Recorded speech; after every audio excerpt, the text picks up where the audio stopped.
May bago na naman akong nadiskubreng kainan na may only rice at free drinks.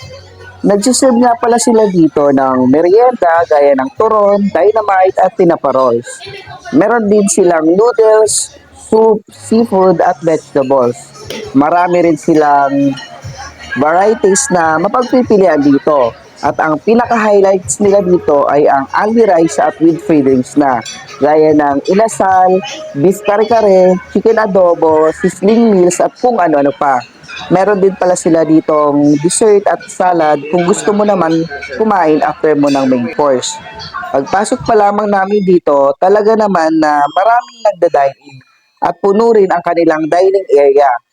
Dahil nga sa only rice at with drinks na sila dito, talaga namang lutong bahay ang kanilang mga siniserve.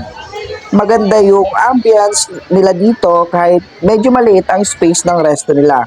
Pero malinis at maganda pa rin. Sobrang nakaka-amaze lang dito dahil yung all-time favorite mo na mga meals ay nandito at maganda yung presentation ng kanilang pagkain. Ito nga pala ang mga in-order na mga pagkain. Meron kaming sizzling pork sisig meals at chicken adobo meal. Plus, with free drinks na pala ito.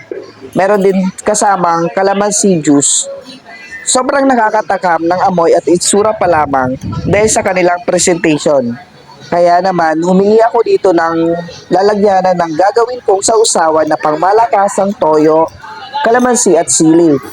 Bagay ito sa sisig na sausawan, talagang mapaparami ka sa kanin.